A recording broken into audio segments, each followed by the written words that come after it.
Igreja do Senhor, coloque-se em pé. Nós estamos aqui para celebrar o nosso Deus. Não há lugar melhor que podemos estar do que diante da presença do Senhor, amém? Cumprimente a pessoa que está ao seu lado.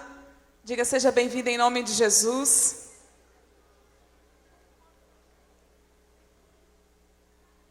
Esse é um lugar cheio da presença de Deus. Um lugar onde nós temos liberdade para buscar ao Senhor. O Deus que tem derramado de amor sobre as nossas vidas a cada amanhecer. Celebre o nome do Senhor.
precisa, em teu eterno amor, em teu eterno amor.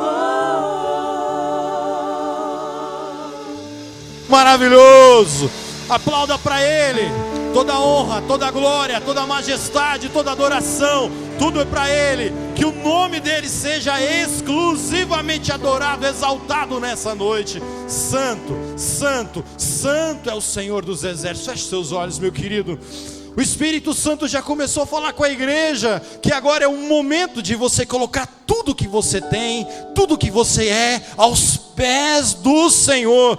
E o convite do Espírito é que você entrega e você se humilha na presença dEle. E quando você se humilha na presença do Senhor, você vai encontrar tudo aquilo que você precisa. Esse é o teu Deus, o Deus poderoso que mandou Jesus morrer lá na cruz do Calvário para pagar o preço pelo meu, pelo seu, pelo nosso pecado. E o sangue de Jesus nos purifica, o sangue de Jesus nos atraiu, o nosso nome foi escrito no livro da vida, nossos pecados foram perdoados. E agora, querido, esse é o convite do Senhor, para que você nessa noite venha adorá-lo em espírito e em verdade, se derrame na presença dEle. Você aí no seu lugar tem toda a liberdade no Espírito Santo, para adorar, para buscar o Senhor, para confessar o seu pecado, para derramar a sua luta, sua angústia, sua batalha diante do Senhor. Paizinho querido, toda honra, toda glória, todo louvor, toda majestade nós damos a Ti nessa noite.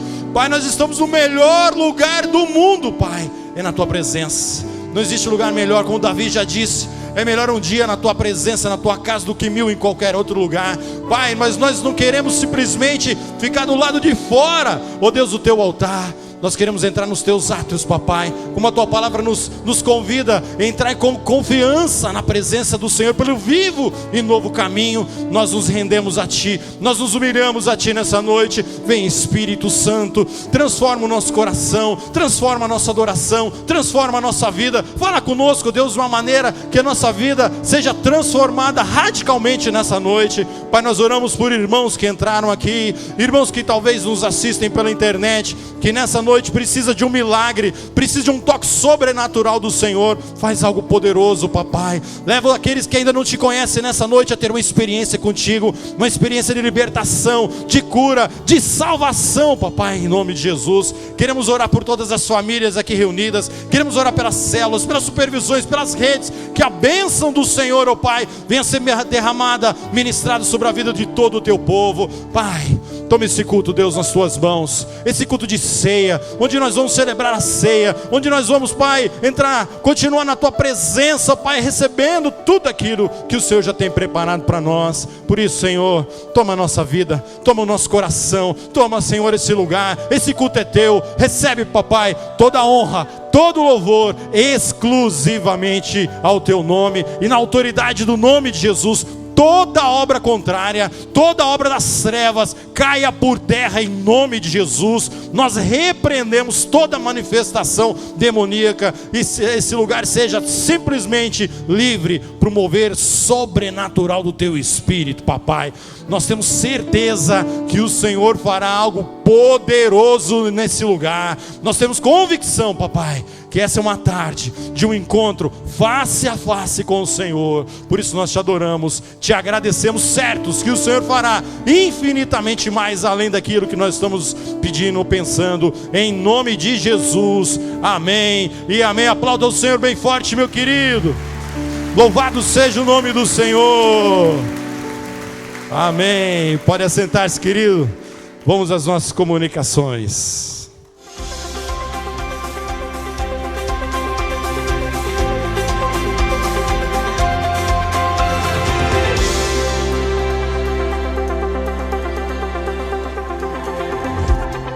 Olá, você é muito bem-vindo aqui na Primeira Batista. Por favor, fique atento às nossas informações e envolva-se. Discipular é um ato de amor. O pai que ama discipula o filho porque sabe que o livrará de experiências ruins. O pai discipulador sabe que seu filho crescerá com valores que agradam a Deus. Eles foram colocados por Deus através da Bíblia e já foram testados e aprovados através dos tempos. Negociá-los por conceitos contemporâneos é colocar em risco o futuro e a alma dos filhos. O livro de Provérbios pode ser usado sem restrição como fonte de conselhos. Procure as instruções que necessita e memorize junto com seu filho. Dizem que, se conselho fosse bom, não se dava, se vendia. No entanto, Provérbios nos ensina que os sábios amam os conselhos, ao passo que os tolos acham que sabem tudo e por isso desconsideram os conselhos. A sabedoria é para os humildes, por isso ensine desde cedo o seu filho a amar os conselhos através do discipulado. Esta semana, compare com ele como vivem aqueles que não seguem a Bíblia e qual é o seu fim com aqueles que seguem os conselhos bíblicos e como eles vivem. A escola do mini discípulo está a todo vapor, mas precisaremos mudar o dia e horário para sermos mais eficientes. De agora em diante, a escola do mini discípulo acontecerá aos domingos, 17 horas, no 4º andar. Dessa forma, esses líderes virão às terças, 19h30, para o Tadeuzinho. Toda a liderança da célula deve comparecer, pois a frequência e estudo das aulas vão garantir um certificado e muita festa no final do curso. As aulas do Centro de Ensino Musical já voltaram e você não pode mais perder tempo. Pense, ore sobre isso e faça sua matrícula para aprender diversos instrumentos ou canto, na Secretaria do SEM, no 3º andar, de terça a sexta-feira, das 13 às 18 horas e sábado, das 8 ao meio-dia. Mais informações, ligue 3041 4408. Querido casal, o GRIFAC, Grupo de Integração da Família Cristã, convida vocês que já participaram desse encontro e foram ricamente abençoados para agora serem canais de bênçãos a outro casal, convidando-o para o próximo encontro. Vejam esse testemunho. Olá, eu sou o Fábio da Luísa. Eu sou a Luísa do Fábio. Nós estamos aqui para te convidar para fazer parte da família GRIFAC. É um encontro que deve acontecer nos próximos dias e para nós enquanto casal, foi realmente impactante. Estávamos vindo de um relacionamento rompido, nós ficamos separados um bom tempo e o GRIFAC fez parte da nossa reconciliação. Foi bem impactante mesmo. Eu falo que GRIFAC ele foi um pouco divisor de águas na minha vida, não só como esposa, mas como pessoa, como serva do Senhor, porque lá Deus pôde trabalhar na minha vida, feridas que estavam abertas, que Ele mesmo tratou, fechou, então foi maravilhoso. E é maravilhoso também trabalhar, né? É tão maravilhoso trabalhar quanto fazer. E a gente recomenda mesmo, quem não fez, fazer, né? Invista no seu casamento, invista no casamento do próximo, você que já fez, tenha por certo que você vai conseguir um espaço na sua agenda para participar. E aquele casal que você sabe que não fez, invista no relacionamento deles. Isso vai dar um renovo para o casamento. Você vai fazer uma nova leitura do seu relacionamento. Para nós foi fundamental. E nós temos orgulho em fazer parte dessa família. Portanto, não fique de fora do GRIFAC. Nós convidamos, venha fazer parte e a gente garante, no nome de Jesus, que é maravilhoso, maravilhoso e maravilhoso. Amém. Estamos esperando vocês para mais informações ali no balcão, no hall da igreja. Venha conversar conosco. E chegando-se Jesus, falou-lhes dizendo: É-me dado todo o poder no céu e na terra. Alguém que, estando acima de todos, viveu como servo de todos. Que grandeza! Jesus, só Ele poderia ser o puro Cordeiro que tiraria de nós todo o pecado. O poder do seu sangue derramado na cruz para nos salvar e sua ressurreição nos prova que Ele é Deus, o Deus Filho. Dia 25 de março, 17h19h30, Musical de Páscoa. Os três poderes de Deus. O projeto Pais Discipuladores é de responsabilidade do Ministério Infantil e pretende incentivar e fomentar ações de discipulado entre pais e filhos.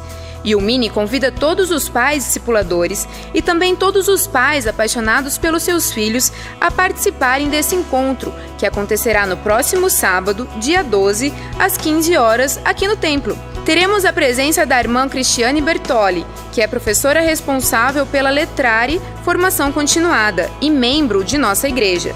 Venham e tragam outros pais, mesmo que não estejam ligados à igreja. O valor da entrada é apenas R$10. Se você ficou com alguma dúvida, por favor, entre em contato conosco. Para rever essas e outras notícias, veja o seu boletim ou acesse o nosso site. Nosso informativo termina aqui. Continue buscando a santidade e o avivamento que vem de Deus. Tenha uma ótima semana e Deus te abençoe.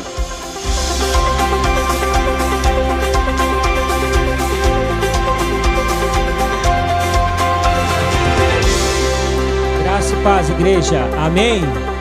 Glórias a Deus. O Mini quer reforçar mais uma vez que a Escola do Discípulo do Ministério Infantil está nascendo hoje, nesse exato momento.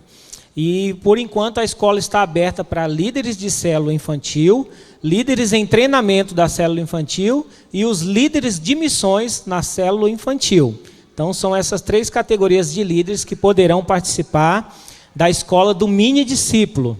Então, se seu filho é líder de célula, líder em treinamento ou líder de missões na célula de criança, ele já pode subir que a aula começa às 5 horas em ponto, ali no 4º andar, na sala 403, com a tia Tati, nesse domingo. Então, um alerta aí para os pais, para que o seu filho também cresça um pouco mais.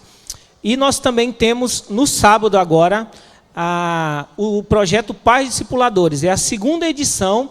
A primeira edição veio muitos pais mesmo, surpreendeu com o número de pais e foi uma bênção. Nós ainda temos a ordem do culto doméstico. Muitas pessoas ainda não sabem que nós temos essa ordem, um programinha para você fazer o seu culto doméstico, detalhado, como que você tem que fazer. Tem uma palavra chamada HDL, que é o horário, o dia e o local do discipulado com o seu filho. Então, lá tem um cronograma de como iniciar, como que deve ser feito, quais as perguntas que você faz no início do discipulado. E aí tem o material da própria lição que você pode utilizar com a criança durante toda a revista do Ministério Infantil. A cada revista que nasce também uma revista do culto doméstico. Então você nunca vai ficar sem material.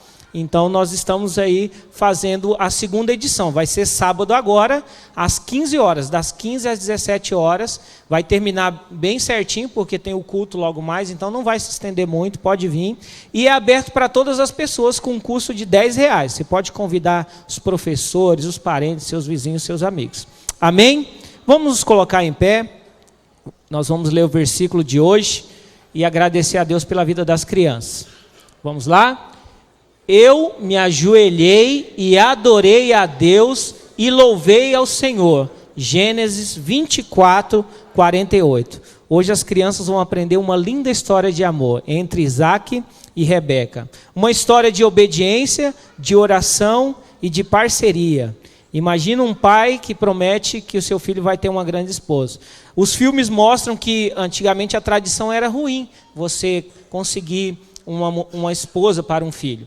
Mas se o pai era amigo do filho, ele não ia escolher qualquer esposa, ele ia escolher a esposa. E foi assim que houve. Eliezer foi lá e trouxe uma esposa para Isaac, e foi aprovado por Labão e por Betuel. Então, todo namoro tem que ter a aprovação dos pais e dos padrinhos, das pessoas mais importantes na sua vida. As crianças vão entender que desde cedo eles precisam compartilhar tudo com os pais. E através da obediência e da oração, vivendo a vontade de Deus, que eles vão conquistar todos os sonhos. Nós não vamos ensinar sobre namoro para os seus filhos. Fiquem tranquilos, as crianças lá vão aprender o valor da obediência e do conselho e da obediência aos pais. Amém? Estenda sua mão em direção às crianças, nós vamos orar. Pai, muito obrigado, porque o Senhor tem abençoado ricamente o Ministério Infantil. Nós queremos que a presença dos pais sejam grandiosas aqui no sábado, aprendendo sobre o bullying nas escolas, ensinando os seus filhos os direitos que eles têm diante das agressões que eles sofrem, muitas vezes pelos amigos, pelos professores e até por diretores, não só pelas crianças. Abençoa a nossa noite, em nome de Jesus.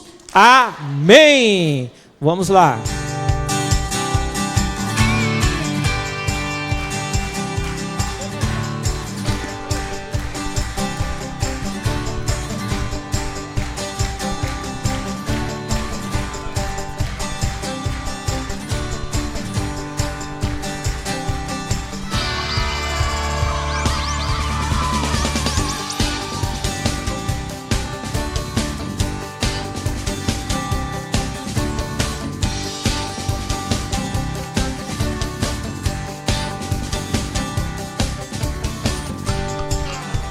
Glória a Deus. Os amados podem se assentar.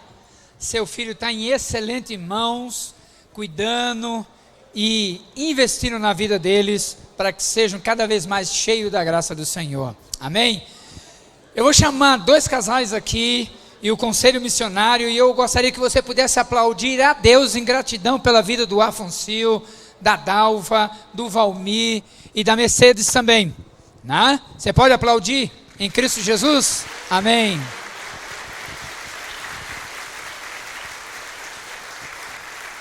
Por que estou chamando, queridos? Hoje nós vamos ouvir a palavra de Deus, hoje nós vamos ter a ceia, mas hoje também, como ontem, nós estamos fazendo o lançamento oficial do livro que conta a história de uma maneira romântica, histórica, do Afonso e da Dalva.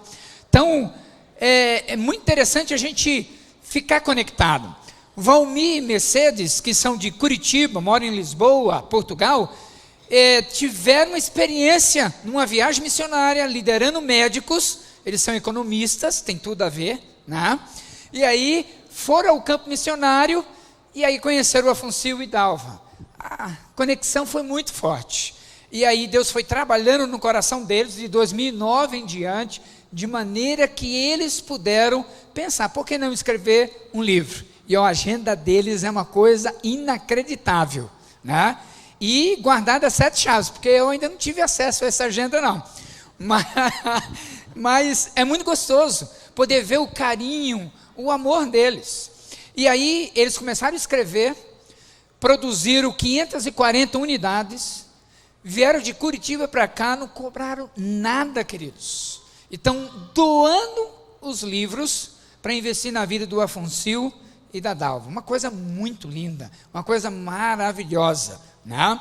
E nós temos também um Afonso e Dalva. Quantos aqui não conheciam Afonso e Dalva? Levanta a mão, quem não conhecia. Alguns, né? Maravilha, depois você chega, belisca devagar, ele é de carne e osso, é de verdade. Mas eu conhecia eles lá em Moçambique, na cidade da Beira. Os missionários estrangeiros diziam, o Santo Afonso. Gente, é impressionante, não deu nada certo. Põe na mão dele, ele ora e o Paizão Celestial resolve. Eu ouvi isso de vários. Como é gostoso. Quando a gente está vivendo, a gente quer viver o mais intenso possível e a gente poder se aposentar e ter uma vida tranquila. O Afonso não. O Afonso e a Dalva, eles estão nesse processo, 41 anos de ministério, 20 anos de campo missionário. Ele falou, agora vamos para uma nova etapa. Nós vamos nos aposentar, vamos receber missionários e vamos receber pastores na nossa casa e nós vamos cuidar deles. Querido, você pode imaginar, né? Você hospedando pastores, missionários arrebentados, machucados e trazer cuidado para eles. Tinha que ser Afonso e Dalva, coisa incrível, né? E eu estava perguntando para ele, quantos cômodos? Ele falou, são 7 quartos. Tá? É uma coisa incrível, eu já estive lá no começo, um lugar gostoso, bonito. Então isso é um momento oportuno para a gente. E aí eu vou perguntar, porque eu sei que o culto das 5 é mais crítico em termos de tempo. Eu sei que o Valmir vai ter bastante sabedoria. Em uns 12 minutinhos, ele vai compartilhar o seguinte: o que arrancou lágrimas, seja ou na experiência deles, ou escrevendo um livro. Poxa, até foi diferente, hein? Tá bom. Boa tarde a todos. O que arrancou lágrima, né? A gente esteve com eles lá em alguns anos, mas na segunda viagem missionária que nós fizemos, a gente rapidamente teve que fazer um grande percurso de carro com eles. E na metade do caminho entre o local que nós estávamos e o local de trabalho onde eles exercem o ministério, e o livro destaca o tipo de ministério deles, a gente percebeu que a irmã Dalva, ela estava lá numa crise existencial, né? Não crise de fé, crise existencial, novamente isso, né? E nós estávamos, eu creio que a 600 quilômetros do local do treinamento. E vocês devem imaginar como deve ser uma estrada na África, né? Cheia de poeira. Encontramos lá um comércio de beira de estrada e paramos lá para comprar alguns alimentos, né? Nada mais que banana e laranja. E a irmã Dalva ficou lá quietinha no canto dela. E tinha 3 sul-matogrossenses lá, já falei, né? O casal e um irmão aqui da igreja, o Jete, e um curitibano perdido lá. E, de repente, além das bananas e laranjas, nós encontramos lá uma africana que vendia bolinhos. Bolinhos. E o bolinho era gostoso, e bolinhos de mandioca, né? E essa africana se aproxima da gente, e eu percebo os olhares que a irmã Dalva troca com essa africana. Eu vi que os olhos tinham um pouquinho de lágrima.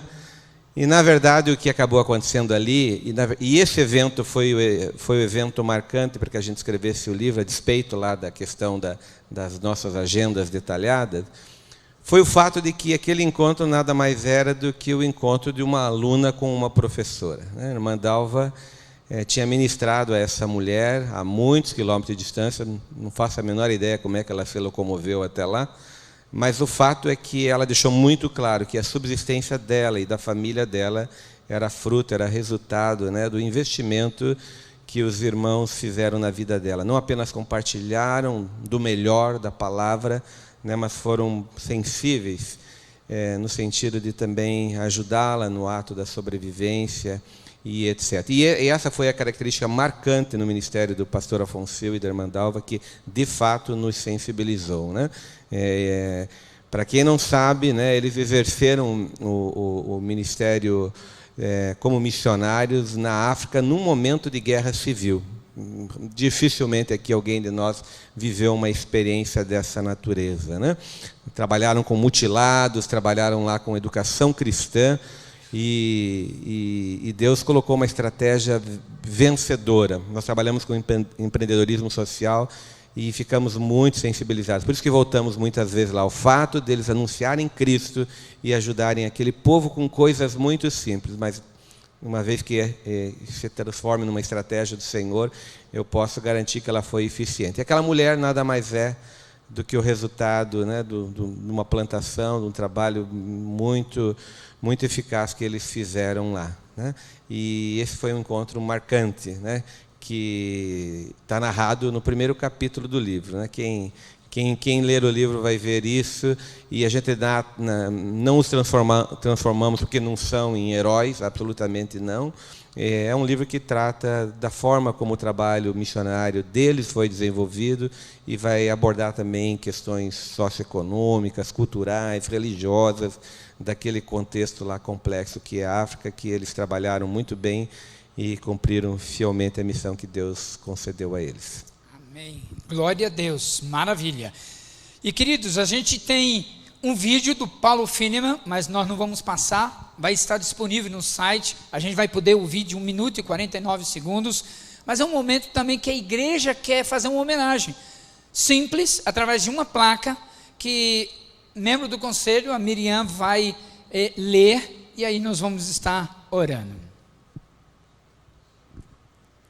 A Primeira Igreja Batista de Campo Grande, de MS, confere ao pastor Afonso e Dalva Flores esta placa pelo reconhecimento e homenagem pelos seus 41 anos de ministério e 20 anos de campo missionário.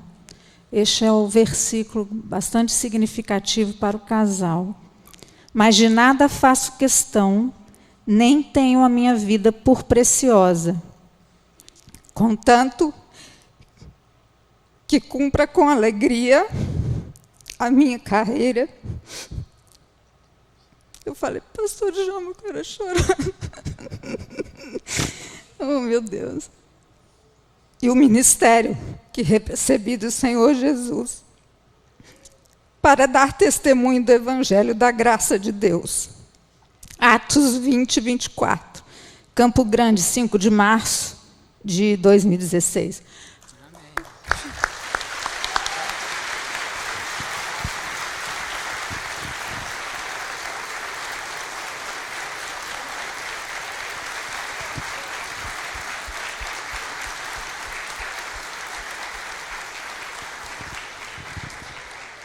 Glória a Deus. Queridos, são muitas experiências. Então, Quando você comprar o livro, ele custa R$35, que vai contar a história nos 10 capítulos, 248 páginas do livro, um pouco da história da vida desse casal. Vire para o irmão que está ao seu lado e diz assim: eu vou dar o livro de presente para você. Fala isso para ele ou para ela. Mas você vai dar um livro de presente para mim. Agora ficou bom, né? Amém. Louvado seja Deus. Vamos orar, fique em pé, estenda sua mão. William, queridão, Ronaldo, vem aqui na frente, por gentileza. Vamos orar. O William nos dá o privilégio de orar por esse casal tão abençoador, né? E esse momento tão gostoso também. Amém. Estenda sua mão em direção aos nossos missionários. Estenda sua mão. Amém. Vamos orar. Paizinho querido, toda honra, glória, majestade nós damos ao Senhor nessa noite.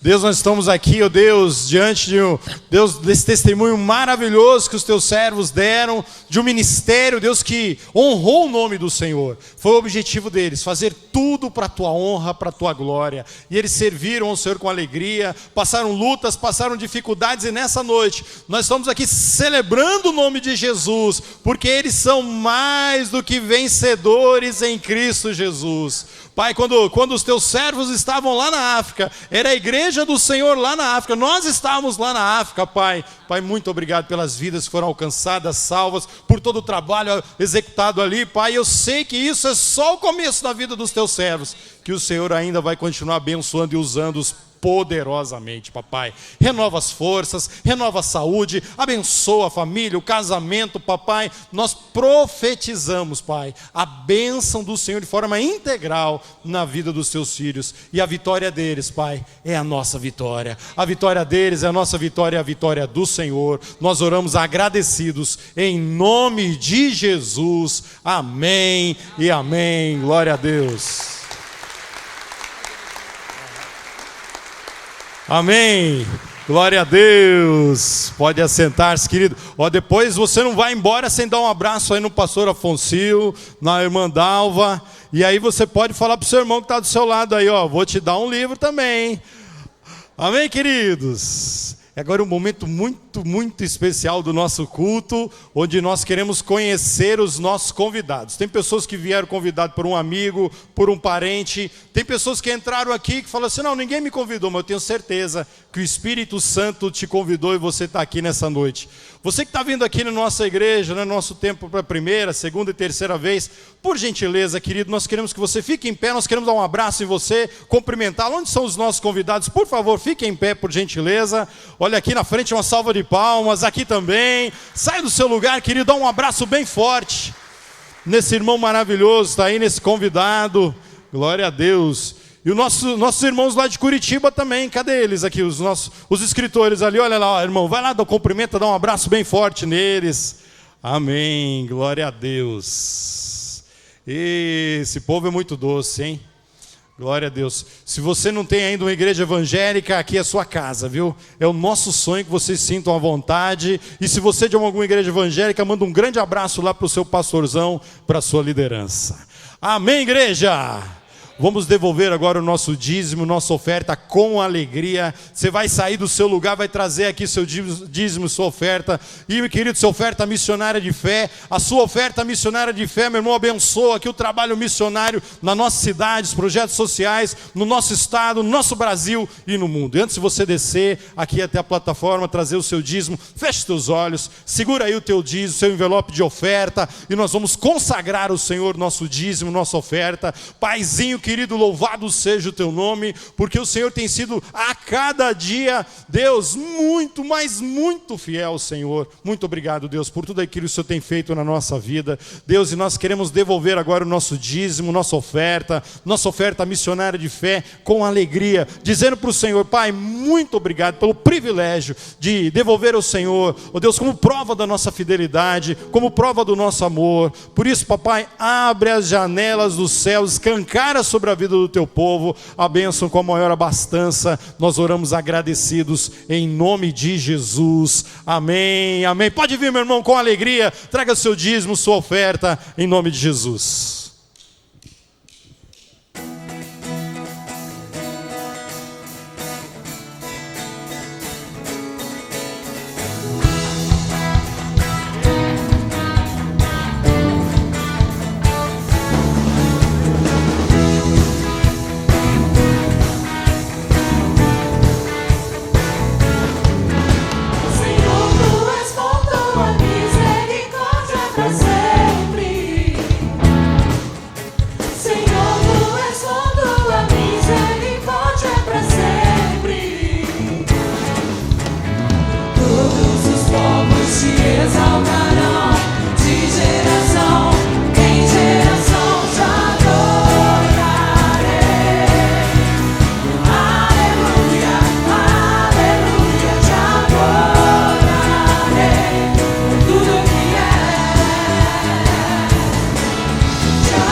meu querido.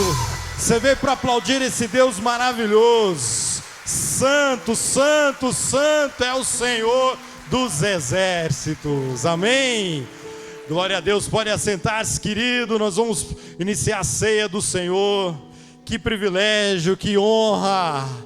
Querido, antes de você conhecer Jesus, a palavra do Senhor diz que nós estávamos, meu irmão, vinculados ao império das trevas. Aí Jesus veio, entrou na sua vida, perdoou os seus pecados, escreveu o teu nome no livro da vida.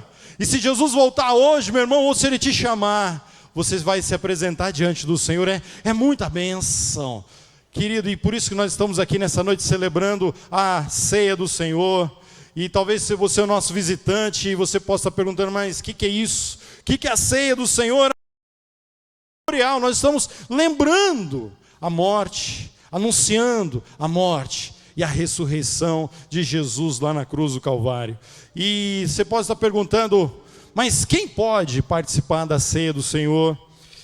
A ceia do Senhor, meu querido, é para aqueles que verdadeiramente entregaram a sua vida para Jesus, foram batizados numa igreja evangélica, estão em comunhão, em plena comunhão. Não importa, meu querido, talvez você não seja só de uma igreja batista, mas de alguma outra denominação evangélica. Você é convidado por nós, pela igreja, pela liderança, mas principalmente pelo nosso Deus, para participar da ceia do Senhor. Um texto que eu gosto muito de meditar nele quando a gente fala de ceia, está lá em 1 Coríntios capítulo 11, versículo 23 a 28, onde talvez muitos de vocês já conhecem esse texto, já sabem de cor, mas é um texto poderoso que mexe conosco. É um momento a ceia também é um momento de reflexão, um momento de nós colocarmos a nossa vida, alinharmos a nossa vida com a vontade do Senhor. Lembramos a vitória do Senhor lá na cruz, mas também essa vitória do Senhor traz responsabilidades sobre a minha vida, porque eu recebi do Senhor o que também vos ensinei, que o Senhor Jesus, na noite que foi traído, tomou o pão e, tendo graças, e partiu, disse: tomai, comei, isto é o meu corpo que é partido por vós, fazei isto em memória de mim. Semelhantemente também, depois de cear, tomou o cálice, dizendo: este cálice é o novo testamento no meu sangue, fazei isto todas as vezes que beberdes em memória de mim. Que privilégio, querido. É um grande privilégio participar da ceia do Senhor, ter o seu nome escrito no livro da vida, ter o seu nome, meu irmão, você ter o privilégio de fazer parte desse maior exército que está revolucionando o mundo, que é o exército do Senhor Jesus. E a palavra do Senhor continua: porque todas as vezes que comerdes esse pão e beberdes esse cálice, anunciais a morte do Senhor até que venha. Portanto, qualquer que comer este pão e beber o cálice do Senhor indignamente, será culpado do corpo e do sangue do Senhor. Versículo 28, presta atenção.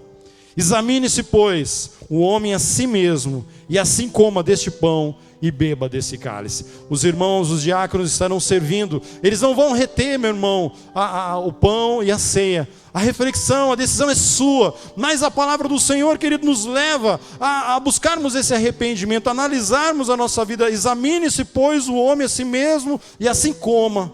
Muitas pessoas falam assim: ah não, eu estou indigno, eu não vou participar da ceia do Senhor. Querido, esse é o momento. Esse é o momento de você ir para a presença do Senhor, permitir que o Espírito Santo revele para você, para mim, para nós, aquilo que tem feito separação, o pecado que tem feito separação entre nós e o nosso Senhor. E esse agora é um momento de arrependimento profundo. Arrependimento que o Senhor, você dizer para o Senhor: Pai, me perdoa, me lava com teu sangue, me purifica. Os irmãos já estão liberados para servir a ceia do Senhor. Os nossos queridos vão ministrar uma música. E a palavra do Senhor diz: examine-se a si mesmo. Durante esse louvor, examine. E você, querido, pergunta para o Espírito Santo: Espírito Santo, o que tem me afastado do Senhor? Talvez mágoas, ressentimento. Talvez você precise pedir perdão para sua esposa que está aqui hoje. Talvez você precise pedir perdão para um filho, pedir perdão para alguém, querido. Talvez você vai pedir perdão para o Senhor aqui, mas vai sair daqui com o compromisso de acertar a sua vida com uma pessoa que você precisa restaurar um relacionamento. Vamos adorar o Senhor, e nessa adoração você permite que o Espírito Santo trabalhe profundamente na sua vida, em nome de Jesus.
Aproveita esse momento, querido, para verdadeiramente colocar sua vida na presença do Senhor.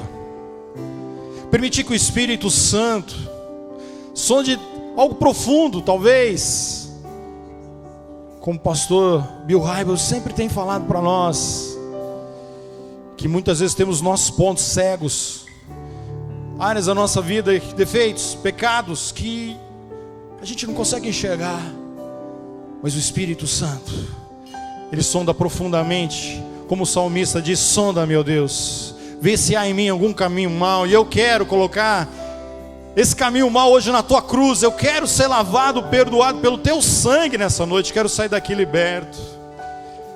Os nossos irmãos estão servindo os elementos, e nós gostaríamos de perguntar se alguém ainda ficou sem receber os elementos, com sinal de braço, por gentileza. Aqui na frente temos aqui, por gentileza, levanta as suas mãos. Se alguém ainda não recebeu, lá no fundo. Alguém mais ainda não recebeu, querido? Se você ainda não recebeu, continue com sua mão erguida. Só um minutinho, nós queremos atender a todas as pessoas com muito carinho. Nós queremos que todos aqueles que foram lavados no sangue do Cordeiro, todos aqueles batizados, remidos, que confessaram Jesus Cristo como seu Senhor, participem da ceia. A palavra do Senhor é: examine e coma. Examine, se arrependa, confesse e coma. E se levante para uma nova vida em Cristo Jesus, um novo tempo na sua vida. Alguém que ainda não recebeu os elementos? Alguém vai ministrar? Aqui, obrigado.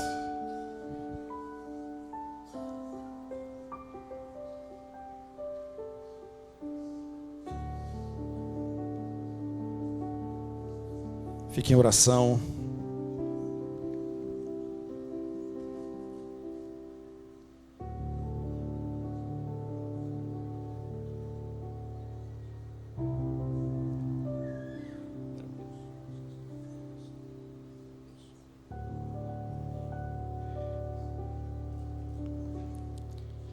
E tendo dado graças, o partiu e disse: tomai, comei, isto é o meu corpo.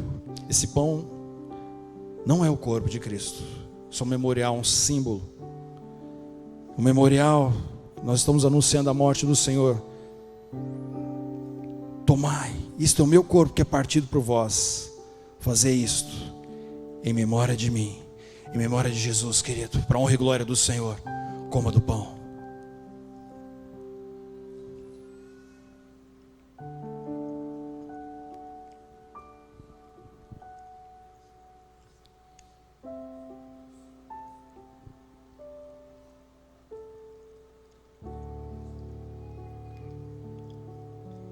Semelhantemente, também depois de cear, tomou o cálice, dizendo: olha para esse cálice também, meu querido, não é o sangue de Jesus, é só um símbolo, mas representa. Este cálice é o Novo Testamento no meu sangue. Fazei isto todas as vezes que beberdes, em memória de mim, em memória do teu Rei Jesus. Participe do cálice.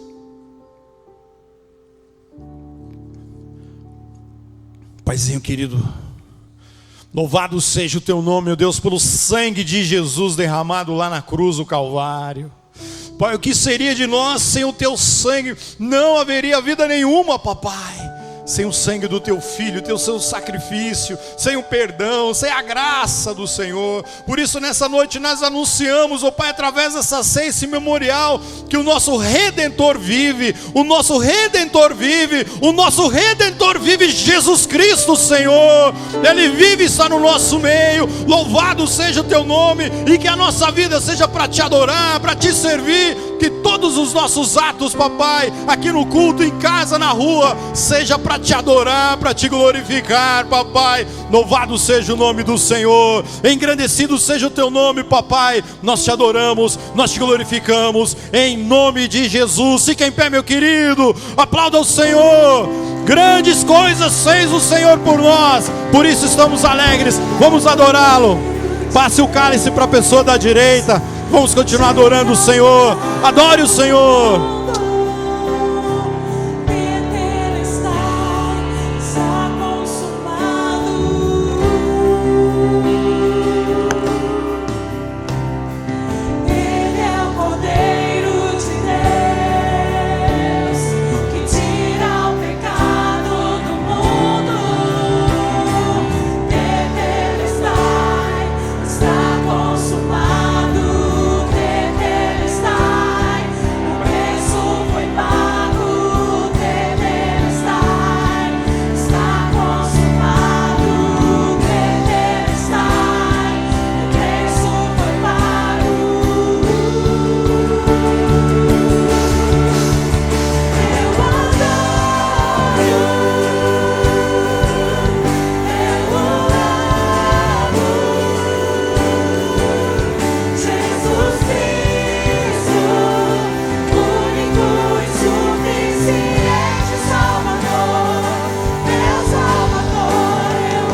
Amor de cruz.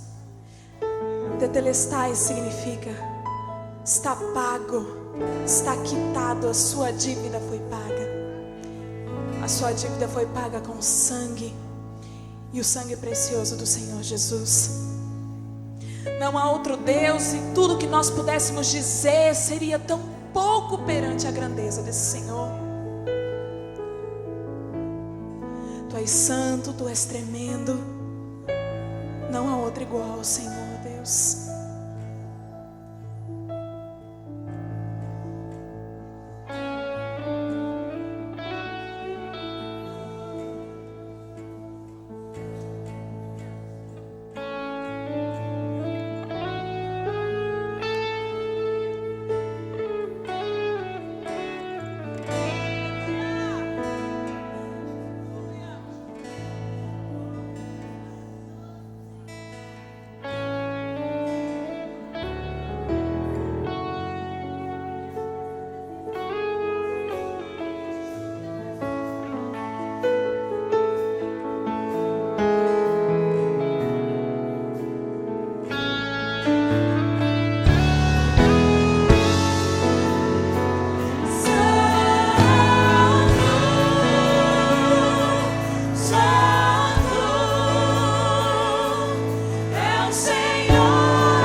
Erga sua voz e cante ao seu Senhor novamente.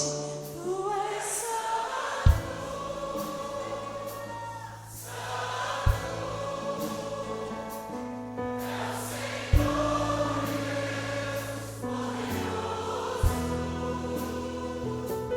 Digno de louvor, digno de louvor. Tu és santo.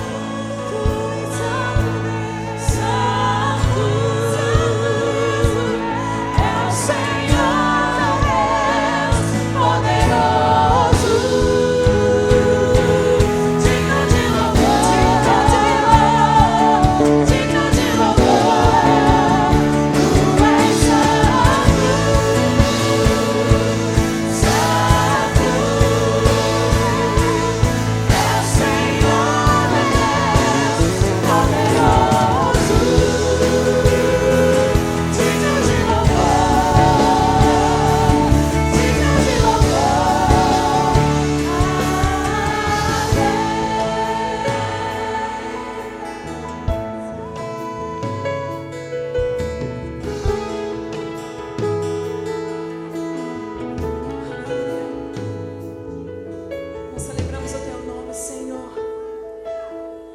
com palmas altas, Senhor, ao teu nome. Tu és soberano, Deus poderoso. Aleluia.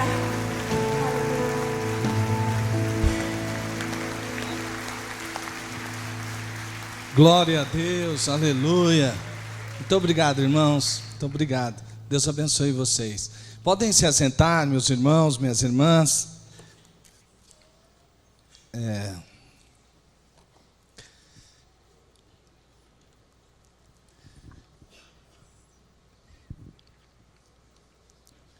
Sei que o teu coração, assim como o meu, nesses tempos assim, a gente anda um coração quebrantado, né?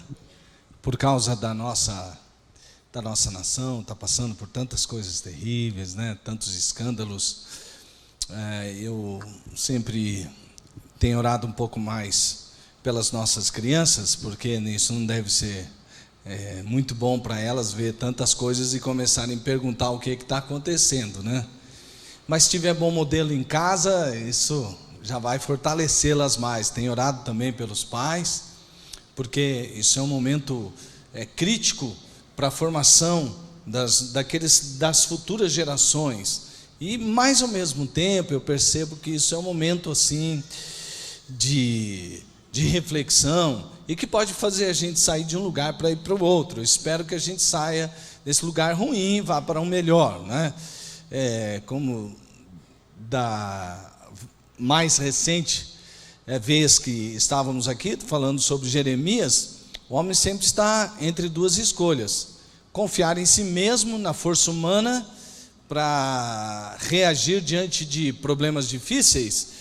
E aí, maldito o homem que confia em si mesmo, maldito o homem que confia no homem. Às vezes a gente acha que aquele texto está dizendo assim, não confia no outro não, porque você vai ser maldito. Não é isso não. Ele está dizendo, maldito o homem que confia no homem, maldito o homem que confia em si mesmo. Mas pelo contrário, lá Jeremias diz assim que bem-aventurado é aquele que confia, que no Senhor põe a sua confiança, porque será como árvore plantada junto a ribeiros. Então, que nós possamos orar pela nossa nação, pelo nosso país, nesses momentos. Interceda aqui, interceda na sua casa. Muitos têm feito orações nesse país todo, e eu creio que a mão de Deus vai ser por nós, segundo a sua misericórdia, não porque nós mereçamos, mas segundo a sua misericórdia. Óbvio que às vezes precisamos passar por um caminho de correção, pelo erro que já cometemos, e Deus está nos ensinando com certeza. Vamos clamar por sua misericórdia. Ao invés de ficarmos às vezes fazendo chacotas, que eu acho às vezes até, eu acho engraçado algumas coisas, mas logo depois eu cobro a mim mesmo. Eu acho que esse não é o momento para a gente ficar fazendo chacota. Eu acho que esse é o momento para a gente quebrantar o coração, ir para os pés do Senhor e dizer, Deus, que coisa triste que está acontecendo. Porque parece que de alguma maneira as chacotas elas funcionam mais ou menos como anestésico, e você acaba não tomando a atitude que deve tomar, nem eu nem você, né? Então vamos agir com seriedade. Amém, irmãos? Muito bem. Depois desse pedido de oração, porque muita coisa tem acontecido, vamos começar agora a entrar no que Deus tem para nós. Você está vendo o texto aí no fundo. Jesus dizia a todos, é importante que nessa introdução eu diga para você, alguns erroneamente pensam que algumas exigências, por serem grandes e muita exigência do Mestre Jesus, alguns dizem que não, mas Jesus estava falando só com os apóstolos isso aqui, não está falando para todo mundo. O texto começa, e eu queria que todos nós lêssemos. Como é que começa o texto, por favor, amados irmãos? Isso, Jesus dizia a todos, só o começo. Jesus dizia a todos, isso é comigo, isso é com você. Não só para alguns que ele separou, escolheu, não, é que aí a pessoa vai deixar o que ele estava fazendo lá, o ofício dela, por exemplo. Não, mas tem que pensar, olha, Jesus não fez o que fez com Pedro, com todo mundo, deixa tudo aí, segue-me, o que fez com aqueles 12. Mas essa mensagem, aí então alguns dizem, então essa mensagem, algumas mensagens tem que interpretar, para quem que é? Para aqueles que têm um chamado específico, para um ministério específico ou para todos? Então, quero deixar claro para você aqui que isso é para todos. Não são para algumas pessoas que vão se sacrificar lá no templo, no ofício, alguma coisa que você imagine. Não. Depois, no fim, você vai saber por que eu comecei assim. Jesus dizia a todos. Jesus dizia a todos. Jesus dizia a todos: se alguém quiser. Se alguém quiser.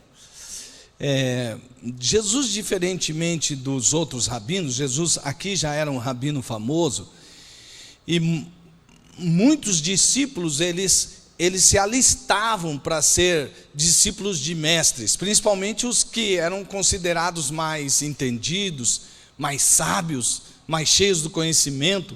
Então tinha fila para eles se candidatarem a ser um discípulo de um rabino famoso.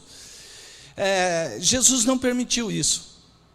Jesus não permitiu que alguém fizesse fila e assim ele pudesse escolher, porque em alguns casos, principalmente na escola rabínica, os discípulos que se achegavam e que estavam ali se alistando para serem ensinados por aquele rabino, ele tomava algumas lições. Por exemplo, o discípulo tinha que saber a Torá de cor.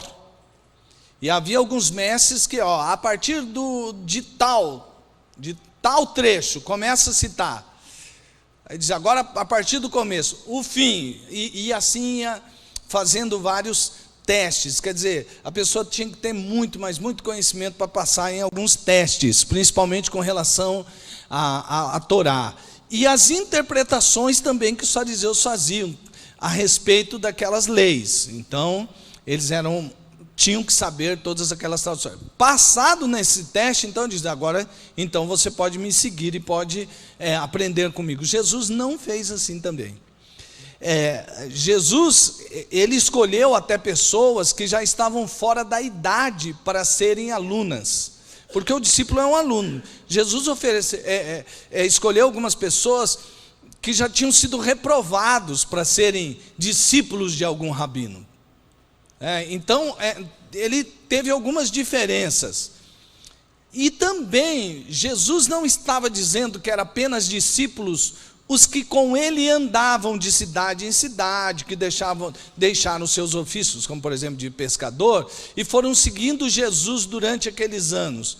Jesus está dizendo aqui que ele tem um convite para que todos sejam seus discípulos. E começa com querer ser. Isso não seria muito difícil, alguém que desejasse ser naquela época, né? Ele podia achar muitos, assim como muitos rabinos naquela época achavam muitas pessoas que queriam segui-los. Mas Jesus disse, se alguém quiser. E depois ele disse, acompanhar-me. Eu estou dando apenas uma geral do versículo para depois a gente entrar na explicação mais detalhada. Se alguém quiser acompanhar-me, na versão Almeida, revista e atualizada, que é uma tradução que vem junto com o dicionário Strongs, ele traduz assim, se alguém quiser vir após mim. Talvez essa seja a melhor tradução, se bem que é a mesma coisa, porque acompanhar-me pode ser alguém que convida alguém para ficar do lado e acompanhar.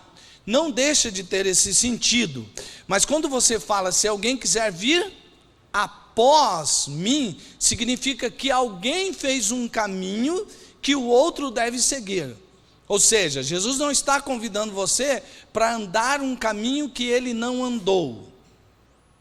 Ele já trilhou esse caminho.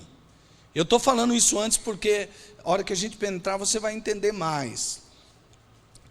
Negue-se a si mesmo. No sentido não é de apenas dizer não para alguns desejos ou vontades, ou fazer algum tipo de sacrifício entre o período do carnaval e da Páscoa, né?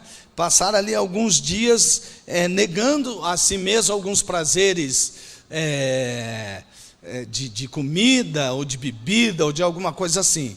Esse negar a si mesmo significava exatamente negar o próprio direito de ser quem ele acha que deva ser. E ele continua e diz assim: tome diariamente a sua cruz. O diariamente aqui você vai perceber, eu só estou dando uma geral, vou repetir. Diariamente significa, isso indica o seu dia total, mesmo enquanto você estiver dormindo.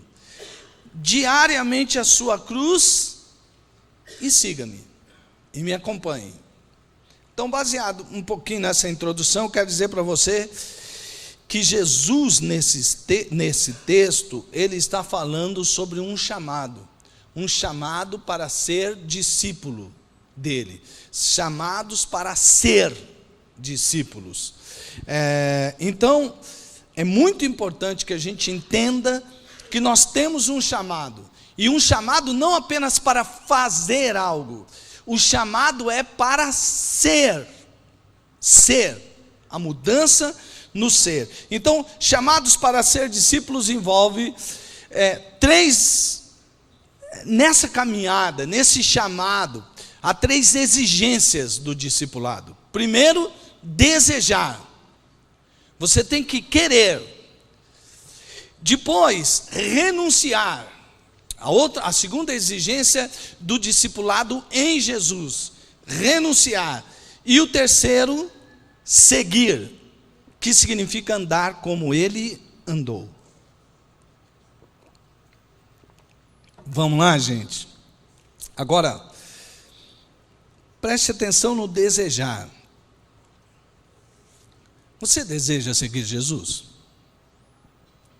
Aqui é uma pergunta que você pode dizer assim: pastor, pensa nessa loucura dessa pergunta. Se eu não quisesse, eu não estava aqui, né? Bom, não é exatamente essa a resposta. Desejar aqui, nós vamos aprender um pouquinho com a palavra, vem do grego, deixa eu passar aqui, vem do grego telei, que significa desejo, querer, ter em mente, estar resolvido ou determinado, propor-se-á.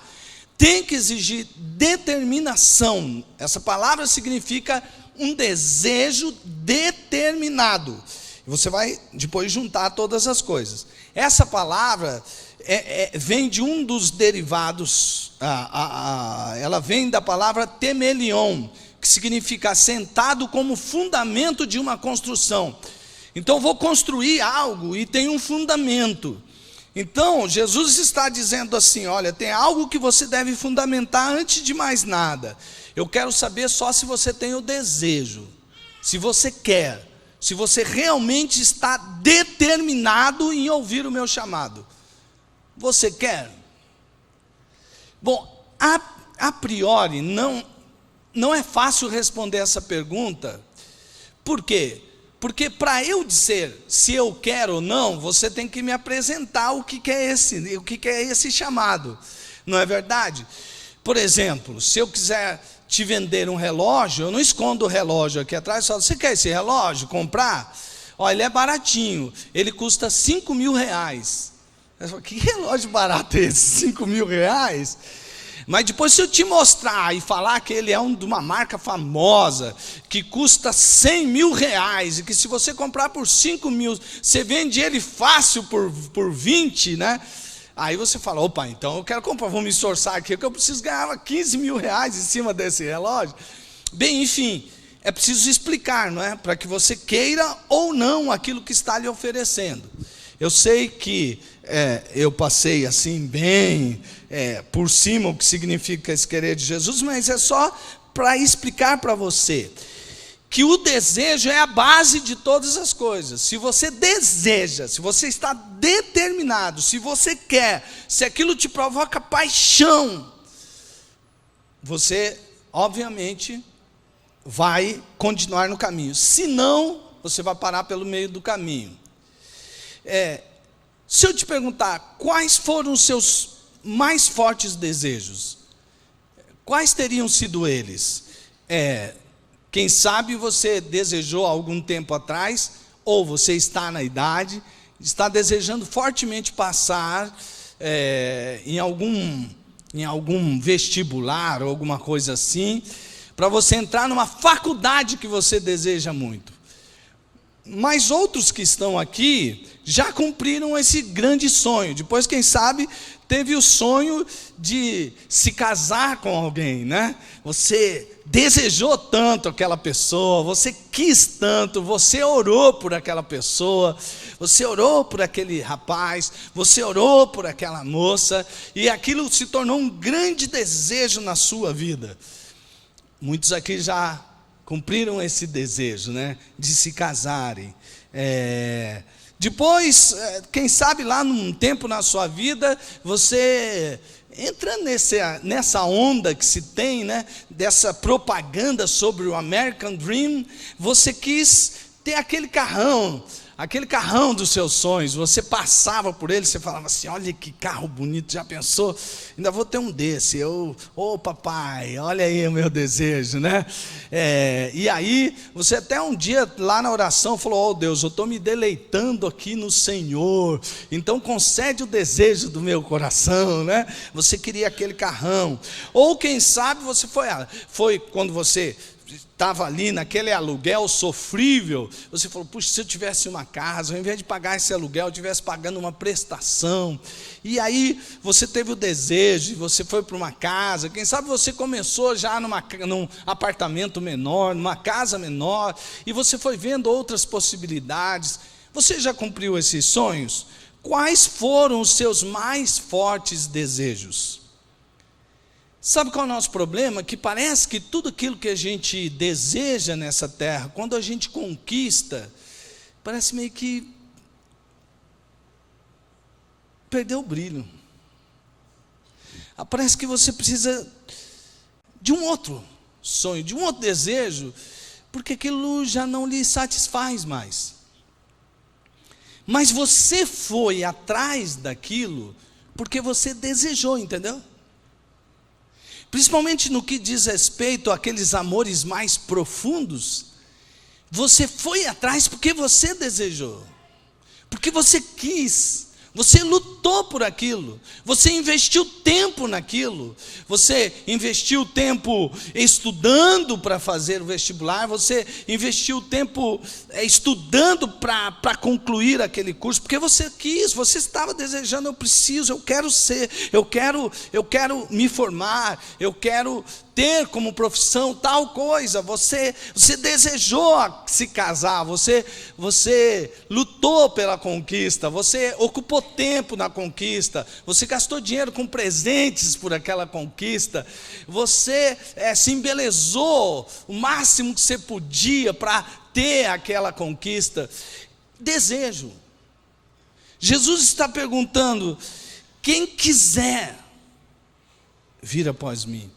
Baseado em todas as coisas, se colocasse tudo isso na sua vida, por que você veio para Jesus? Você quis?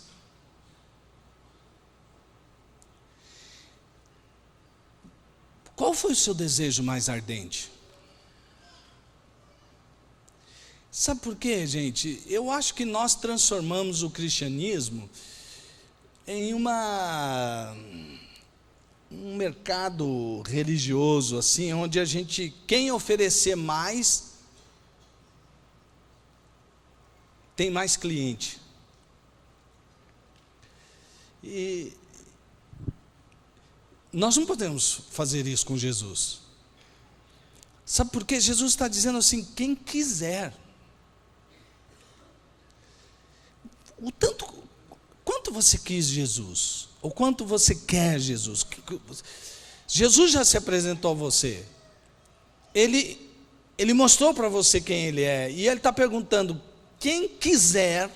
Porque as pessoas, depois, quando Jesus fez essa pergunta, as pessoas já estavam dizendo assim, a perguntinha nos olhos daquelas pessoas: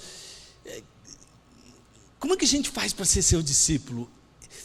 E Jesus está falando: quem quiser, quer dizer, você tem que ter esse forte desejo, porque é o forte desejo que move as pessoas em rumo àquilo que eles querem conquistar. É isso. Ninguém obrigou você a fazer determinadas coisas, mas você correu atrás, você fez, você investiu ali, porque você desejou. E nós já citamos os desejos. A pergunta agora, para passarmos para o outro ponto, é: qual foi, ou na sua vida toda, se você olhasse para a sua vida toda e falasse qual o maior desejo do seu coração, qual seria o maior desejo do seu coração?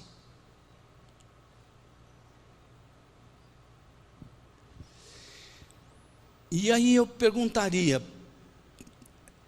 para passar de verdade agora para outro ponto, se você respondeu o que é Jesus, você lutou mais por Jesus e por agradar a Jesus, mais do que você lutou para entrar na faculdade? Mais do que você lutou pelo seu casamento? Mais do que você lutou para comprar o carro que você tem? Mais do que você lutou para ter a casa que você tem? Mais do que você lutou para ter as coisas que você tem, para agradar as pessoas que estão ao seu redor? Seu maior desejo, qual foi? E aí vem uma outra pergunta: você sabe dizer não? Isso é uma pergunta que muitas pessoas dizem assim, ou muitas não, algumas pessoas dizem assim: sabe de uma coisa, eu não consigo dizer não.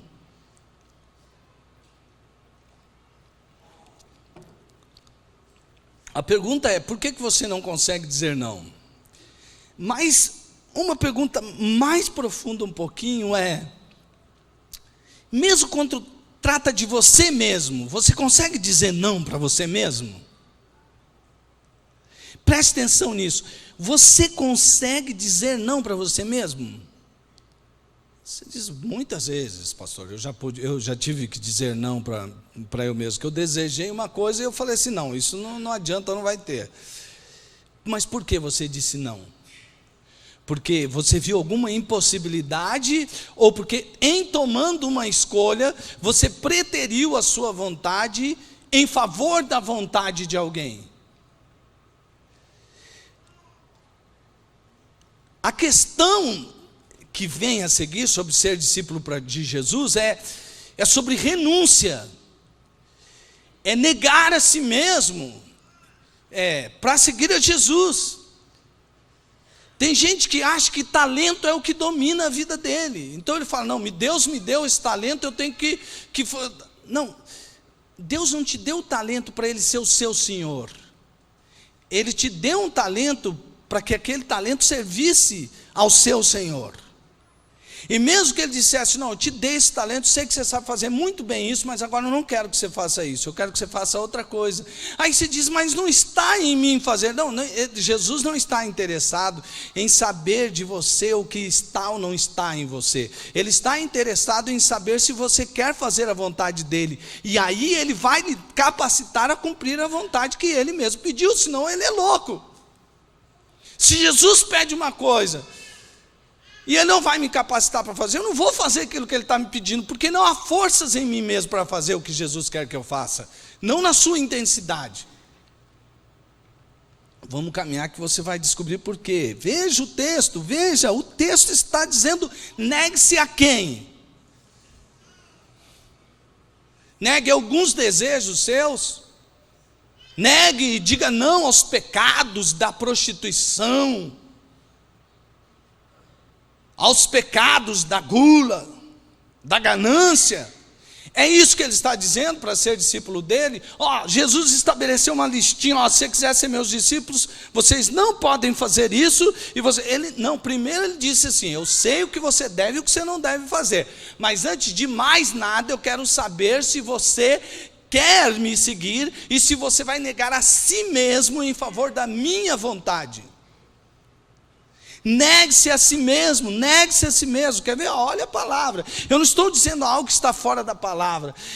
A palavra no grego ali, eu nem vou arriscar a falar, porque é meio difícil, eu vou enrolar a língua.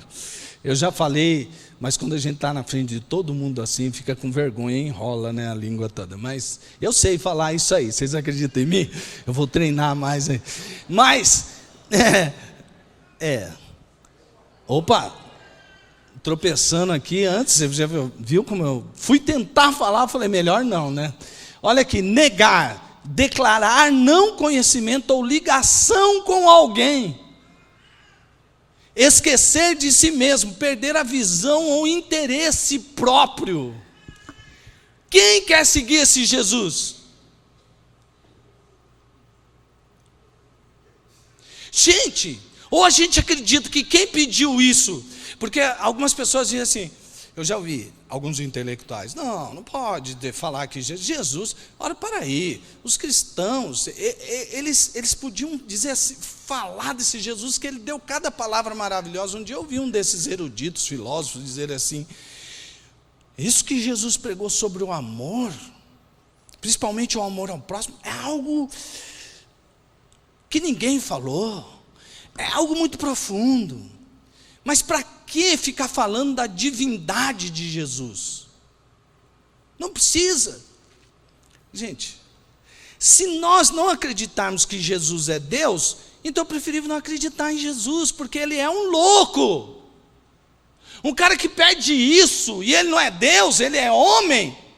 Eu jamais seguiria uma pessoa dessa. Sabe por quê? Eu diria, você é um maluco, um megalomaníaco. Você, como diz o pastor Augusto Nicodemos, ou a gente acredita que Jesus era Deus, ou a gente não acredita nele. Porque acreditar num homem que ele pediu para a gente negar a família, não negar exatamente nesse sentido aqui, no sentido do mundo aqui, mas nesse sentido aqui, é assim, tipo assim, Jesus disse, se alguém não quiser me seguir, por causa de sua família, de seu pai e de sua mãe, ele é o quê?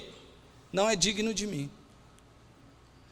Se alguém considerar que a sua própria vida é mais importante que eu, imagine você estar na frente de Jesus, um homem de carne e osso, você fala, se vocês não considerarem as suas vidas, se vocês considerarem o cuidado pela sua vida, de proteção da sua própria vida, mais importante do que me seguir, vocês não são dignos de mim.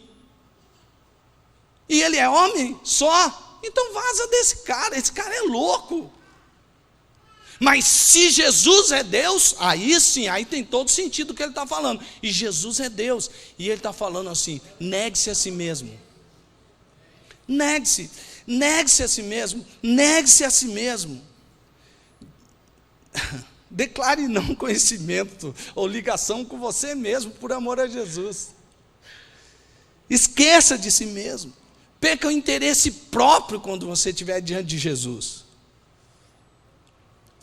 Só uma explicação sobre essa palavra, para você não ver que eu não estou exagerando quando Jesus falou isso, como ele foi profundo aqui.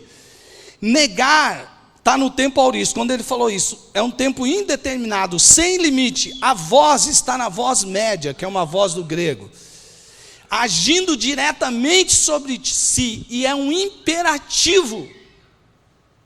Você percebe a profundidade dessas coisas? Só que você pode dizer assim, bom,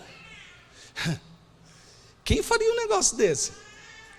Quem seria o doido de seguir uma pessoa que diz que eu vou negar a mim mesmo, a minha própria vontade, que eu não posso considerar ninguém, nem a minha própria família, acima dele, eu tenho que fazer a vontade dele independente de qualquer coisa, porque veja que Jesus num determinado texto, disse assim, não penseis que vim trazer paz, mas espada, porque eu estarei para dividir famílias, porque os da sua própria casa serão seus inimigos.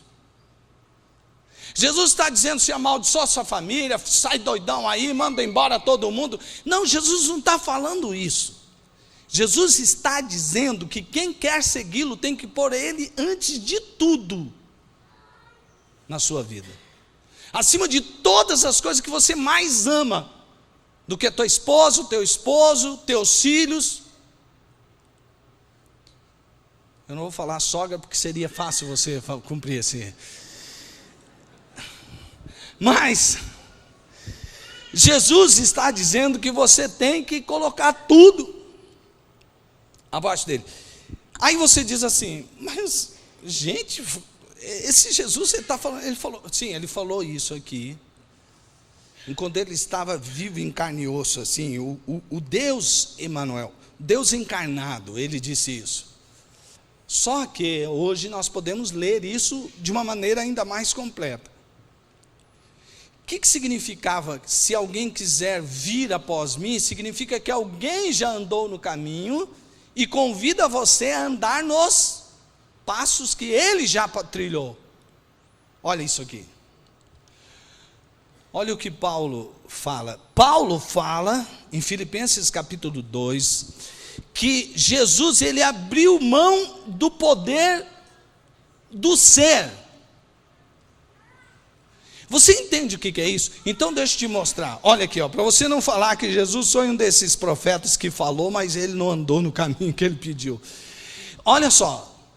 Tenham entre vocês o mesmo modo de pensar que Cristo Jesus tinha, o qual, existindo na forma de Deus, não considerou que o ser igual a Deus era algo a que devia apegar-se. Olha isso. Eu pus a primeira tradução na linguagem de hoje, porque na minha maneira de interpretar lá do texto, eu creio que talvez fale mais conosco no jeito que a gente entende o português de hoje. Tenham entre vocês o mesmo modo de pensar, porque ali significa assim, a atitude mental. O qual, existindo na forma de Deus, não considerou que o ser igual a Deus era algo a que devia apegar. Olha o que ele faz. Mas a si mesmo se esvaziou, tomando a forma de servo, tornando-se em semelhança de homens, e achado em figura humana, humilhou-se a si mesmo, e foi obediente até a morte, e morte de...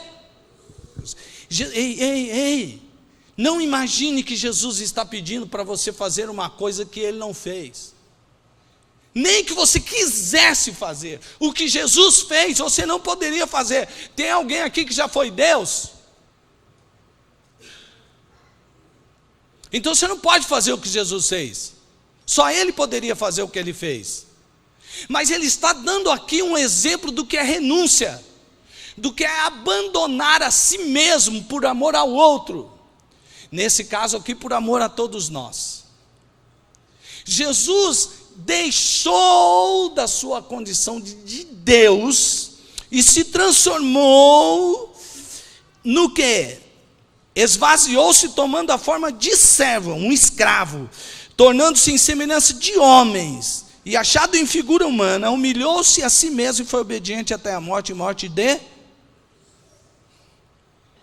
Isso me mostra que negarmos a nós mesmos, e eu vou citar John Stott e vou colocar lá na tela, significa que negar a nós mesmos não é negar certos luxos a nós mesmos, é em verdade negar ou deserdar os nossos próprios seres.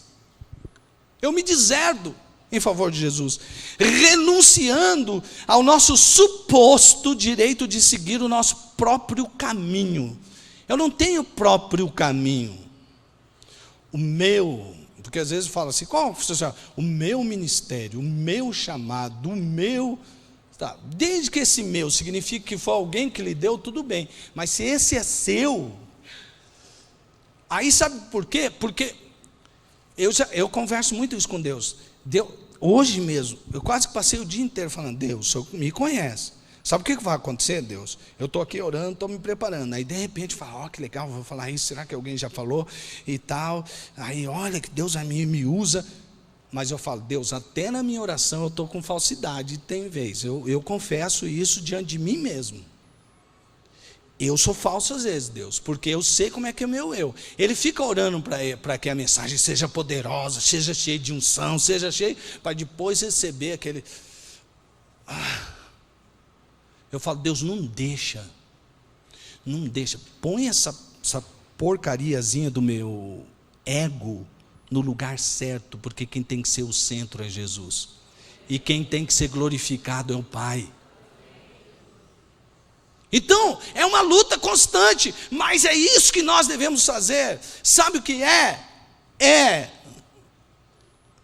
negar-se a si mesmo, é voltar-se da idolatria, da centralidade do eu. E isso não se vê para o lado de fora. Paulo disse assim: ainda que eu entregue o meu corpo para ser queimado. Como que alguém pode entregar o corpo para ser queimado puxa, ele vai morrer? Então ele entregou de verdade a si mesmo. Ele disse: não, dependendo da motivação, aquilo não valeu nada diante de Deus. Se o meu eu estiver no centro, eu estiver fazendo aquilo, não valeu. Depois que ele diz sobre negação, ele diz assim: agora você negou, você entregou, se você quer me seguir, você tem que perceber, eu tenho que ser o seu único Senhor, e tenho que estar acima de tudo na sua vida, de tudo. Eu fico com temor e tremor quando algo vai acontecer com alguém, e ele diz assim: ai, eu acho que Deus não pediria isso de mim. Eu tenho medo, sabe, porque toda vez me coça a pergunta: e se ele pedisse?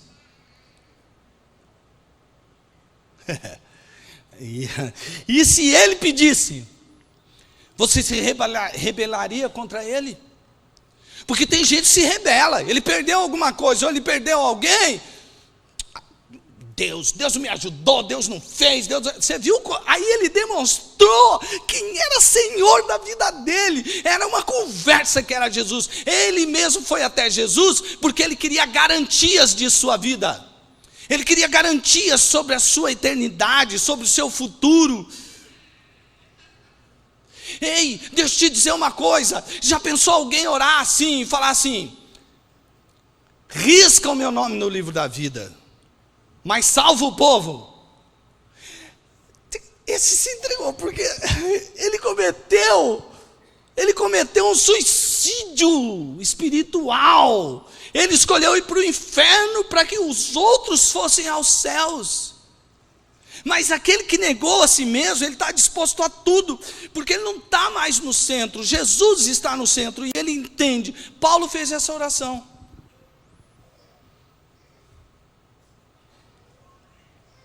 Seria capaz de fazer uma oração dessa? Eu sou sincero, falei: Jesus, eu preciso me converter mais para fazer uma oração dessa. Porque eu diria: esse povo que escolha, poxa.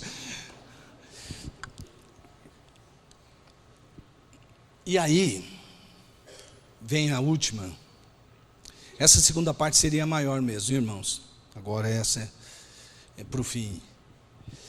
Seguir. Tome diariamente a sua cruz e siga-me.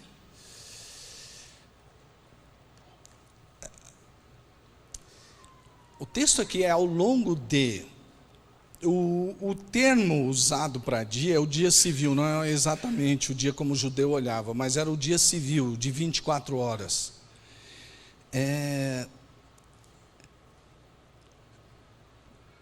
O que seria tomar a cruz?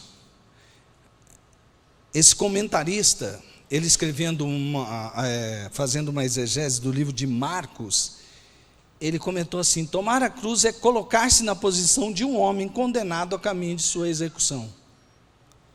Sabe por quê? Quem já viu alguém ser crucificado, não sei no filme, assim, ser crucificado no mundo de hoje? Alguém já viu uma crucificação?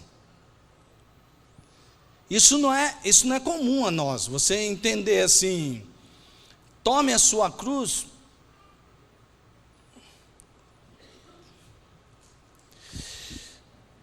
Se você perguntasse para um homem daquela época que Jesus estava falando isso, ninguém ia perguntar se um cara estivesse carregando essa parte da cruz, eu esqueci como é que é o nome disso aqui na língua original, mas assim, se alguém tomasse esse daqui, porque geralmente carregava só essa parte, e estivesse carregando, ninguém chegava para ele naquele tempo e falava: ei, o que você está fazendo?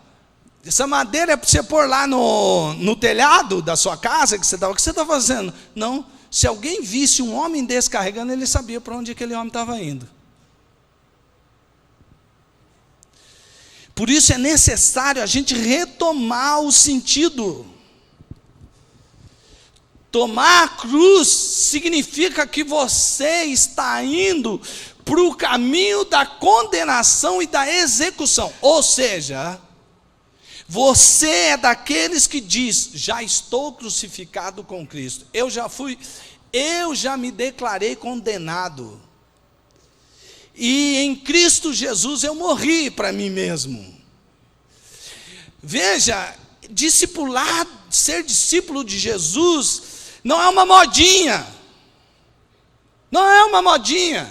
Tem gente que fica discutindo isso como fosse discutir agora legalismo ou espiritualidade verdadeira. Isso é uma conversa rasa de quem não sabe Bíblia, e arrota que sabe o que não sabe, porque quanto tempo ele dedicou estudando a palavra? Ele foi lá estudar, fez alguma coisa, buscou o Senhor em oração. Não estou falando de cursar cursos, mas ele foi com vontade de estudar a palavra, passou horas meditando, buscou do Senhor respostas. Tem muitos homens que sabem profundamente a Bíblia, que nunca passou por uma faculdade de teologia. Eu não estou dizendo disso, eu estou dizendo que tem muita gente hoje falando coisas que ele não sabe, não está na Bíblia. E ele acha que ele pode dar aula. Dá vontade de falar: vem cá, vamos discutir um pouquinho só. Vou só te fazer umas perguntinhas, vamos ver se você sabe tudo isso que você fala que sabe mesmo. Mas lá, onde ele escreve, pode tudo. Eu não entro em discussão de Facebook, de Google, porque isso é teologia de fundo de quintal. Bíblia, conhecimento de Deus, é você meditar na palavra de Deus diante do próprio Deus. E aí você, ao invés de ficar discutindo as suas ideias do que você quer ou não quer fazer, se curvar diante de Deus e dizer: eu me nego para te seguir. Não ficar discutindo essas balelas aí, perdendo tempo. Não perca seu tempo. Vá para o seu quarto orar, estuda a Bíblia. Não vai valer a pena, mesmo que você esteja bem intencionado, não vai valer a pena. Porque nós hoje estamos tentando viver a vida do jeito que a gente quer. Porque se você pedir qualquer coisa para alguém, diz: não, isso é religioso. Eu já sei, a rota de fuga é assim: isso é religiosidade. Eu não estou procurando religiosidade, eu estou procurando minha espiritualidade. O cara não ora, não lê a Bíblia, não busca nada, você não vê nada, mas ele é espiritual. Espiritual como? Onde estão as evidências na sua vida? Não tem. Não tem evidência nenhuma. Por outro lado, tem gente que está falando seguindo Jesus, mas ele está realmente sendo religioso, um monte de regrinha, se não, e está acusando e julgando os outros. Não é verdade? E eu confesso para você, eu não quero estar nem de um lado e nem do outro lado, apesar de poder reconhecer os dois lados. Hoje sim. E não reconheço esses dois lados porque eu sou esperto ou porque eu posso ser juiz de alguma coisa. Mas eu vou dizer para você: ora e pergunta para Deus, você vai ver claramente por onde está indo, por onde caminha as pessoas que estão defendendo um lado ou outro. Sabe por quê? Uma grande parte de nós queremos viver a nossa vida do jeito que a gente quer, e aí então, nessa vida secular que a gente está vivendo, a gente põe umas pitadinhas de piedade e diz que está seguindo Jesus. John Stott escreveu uma coisa no seu livro Contra a Cultura. Leia o livro Contra a Cultura de John Stott, que é baseado no Sermão do Monte. Ele disse assim: sempre corremos o risco de desvalorizar o discipulado cristão, como se ele nada mais fosse que acrescentar, como se ele nada mais fosse que acrescentar uma camada fina de piedade à vida secular. Entendeu? Para você que é palmeirense, eu vou ler de novo. Como se ele nada mais fosse que acrescentar uma camada fina de piedade à vida secular. Fure a camada e lá estará debaixo dela o velho e mesmo pagão, seja aquele que não segue a Deus coisa nenhuma, ele só pôs uma capinha ali, seja ela qual for. Amados irmãos, eu devo negar constante o meu eu caído e deixá-lo na cruz, porque eu já morri em Cristo, eu já morri para mim mesmo, e devo afirmar constantemente o eu ressuscitado em Cristo e ser uma nova criatura que faz a vontade do Pai. Fulano, vamos fazer tal coisa? Ah, não vou não. Não, peraí. Não. Por quê? Não tem dinheiro. Não, porque não consigo. Não, porque Aí você faz a outra pergunta. Você já perguntou para Deus se você quer que Ele faça tal coisa? Não. Eu falei, então como você está falando sim ou não? Quem que é o Senhor da sua vida? Mamon? O dinheiro? A sua capacidade de executar alguma coisa que é o Senhor da sua vida? Não, eu não tenho capacidade. Meu irmão, eu quero terminar contando uma experiência com esse sermão para você. 2. Eu ia pregar outro sermão. Ontem, eu estava dando aos retoques finais a obra sermonística. Chega o papai e faz, sabe por quê? O Espírito Santo comigo, ele costuma fazer perguntas. Quando ele começa, eu falo, eu já sei onde isso vai dar. Ele falou assim, como é que você vai falar isso para o povo? Eu falei, isso o quê? Falar que eles não podem cobrar o que é justo, eles não podem exigir direito. Por exemplo, se ele levar a capa, leve a túnica, se ele te pedir para andar 1 milha, pede para ele andar a 2ª milha, e você explicar o que significa isso, porque eu ia explicar o que significa isso. Quando você pedir para eles que eles não devem amar só o próximo, porque para o fariseu amar o próximo era só amar o outro fariseu, porque ele era o próximo, que estava perto, na teologia. O outro podia odiar. E a hora que chegar aquela parte que você vai falar para eles assim, abençoe os que te amaldiçoam e orem por aqueles que querem o seu mal, e tudo aquilo que está ali, uma exigência, não leve ninguém ao tribunal, ceda seus direitos quando for possível.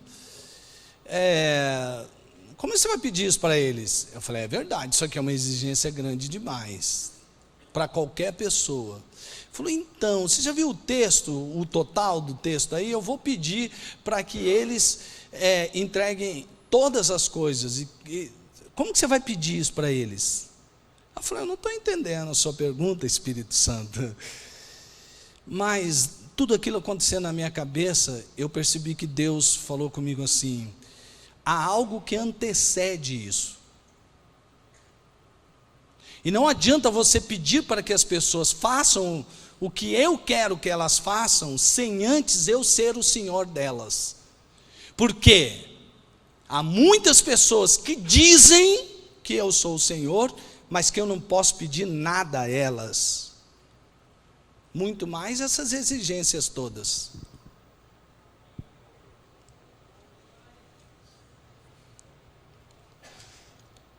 Foi num sermão desse tipo que quando Jesus terminou, ele estava quase sozinho. Estava ele e os 12. Que ele falou assim, bom, vocês estão constrangidos de ir embora? Não, podem ir. E eu termino dizendo uma coisa para você nesse sermão. Depois que termina esse sermão, desculpe pelo avançado da hora, não dava para parar, mas assim, depois que ele termina esse sermão, ele diz assim, 8 dias depois de ter feito estas declarações, eu falei, Deus, acabou a sessão, como eu aprendi lá na faculdade, terminou aqui, não é mais para lá, não vou fazer outro sermão. E o Espírito me mostrou, aqui está o segredo. Eu falei, como assim? Aí eu continuei lendo. 8 dias depois de ter declarado essas palavras, Chamou Jesus os seus apóstolos e foram para o monte. E estando ali, Elias e Moisés estavam com eles. E Jesus disse assim para mim: sabe por que as pessoas não conseguem dizer não para si mesmas? Porque elas estão vivendo muito nesta terra. Quando elas perceberem que isso aqui é só um tempinho, e que o melhor e o maior tempo para elas ainda está por vir, elas não viveriam apegadas a si mesmas. A mensagem está com você. Vamos ficar em pé. Que Deus te abençoe. Você tem uma decisão para fazer. Já fez? Se não, faça. Senhor Deus, em nome de Jesus, te agradeço pela tua bondade e infinita misericórdia, de nos dar palavras que nos alertam e que mostram para nós, e que é preciso que a gente olhe um pouco mais para dentro de nós, para saber quem estamos sendo. Senão será pesado demais, será um fardo pesado demais. Por isso, ó Deus, em nome de Jesus, que nós venhamos verdadeiramente tomar a nossa cruz dia a dia e seguir o Senhor. Eu te peço isso em nome de Jesus. Amém. Tenha uma semana super de Deus. Que Deus te abençoe, meu irmão.